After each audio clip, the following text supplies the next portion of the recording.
آج بہت سے لوگ یہ سوال کر رہے ہیں کہ اگر ایران کی جنگ اسرائیل سے ہے، حملہ اسرائیل نے کیا ہے، حملہ امریکہ نے کیا ہے، تو ایران مسلمان ممالک پر کیوں حملہ کر رہا ہے؟ کویت کے اوپر میزائل پھینک دیا، اس نے سعودی عرب ریاض کے اوپر میزائل پھینک دیا۔ ایران کہتا ہے کہ وہ مسلمان ممالک پر نہیں بلکہ ان کے اندر موجود امریکہ اور اسرائیل کے بیسز کو ٹارگٹ کر رہا ہے۔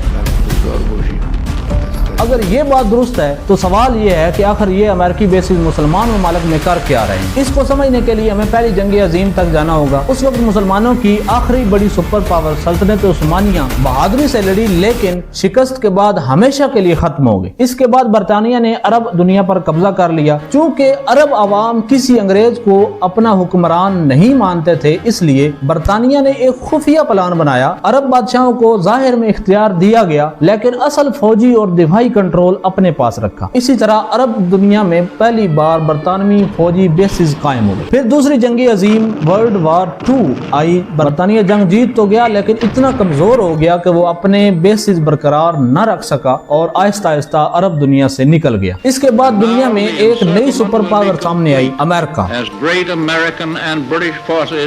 برطانیہ کے جاتے ہی امریکہ نے عرب ممالک میں چھوٹے چھوٹے بیسز بنانے شروع کیے، خاص طور پر تیل کی حفاظت کے لیے۔ سعودی عرب کے بادشاہ شاہ فیصل نے اپنے دور میں امریکہ کو محدود رکھا،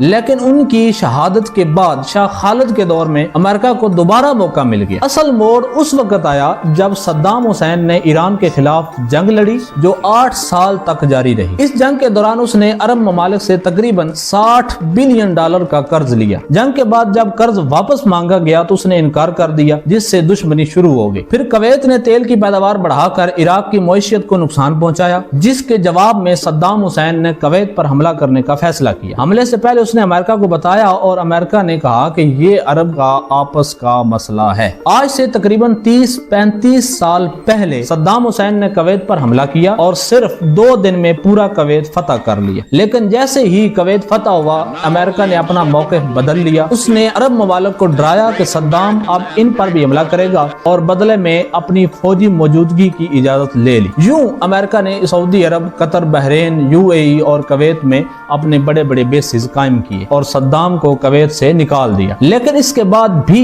امریکہ نے یہ بیسز ختم نہیں کیے بلکہ مستقل موجودگی قائم کر لی۔ گزشتہ 40 سالوں سے یہی بیسز استعمال ہو رہے ہیں۔ مثال کے طور پر آج سے تقریباً 25 سال پہلے جب امریکہ کے ورلڈ ٹریڈ سینٹر پر حملہ ہوا، امریکہ نے انہی بیسز سے افغانستان پر حملہ کیا اور وہاں 20 سال تک جنگ لڑی۔ اسی طرح عراق، شام اور دیگر علاقوں میں بھی انہی بیسز کو استعمال کیا گیا اور اسرائیل کو بھی انہی کے ذریعے سپورٹ دی جاتی رہی۔ اب جب امریکہ اور اسرائیل نے ایران پر حملہ کیا تو ایران نے جواب میں انہی بیسز کو نشانہ بنایا۔ ایران نے حکمت عملی کے طور پر پہلے 50 سے 60 ڈرونز بھیجے تاکہ دفاعی نظام مصروف ہو جائے اور پھر ہائپرسونک میزائلوں سے حملہ کیا۔ تاہم کچھ میزائل شہری علاقوں میں بھی لگے جن پر ایران نے کچھ جگہ معافی مانگ لی اور کچھ کی ذمہ داری قبول نہیں کی۔ دوسری طرف دعویٰ کیا جا رہا ہے کہ کچھ حملے اسرائیلی ایجنٹس کر رہے ہیں تاکہ مسلمانوں میں فرقہ واریت پیدا کی جا سکے۔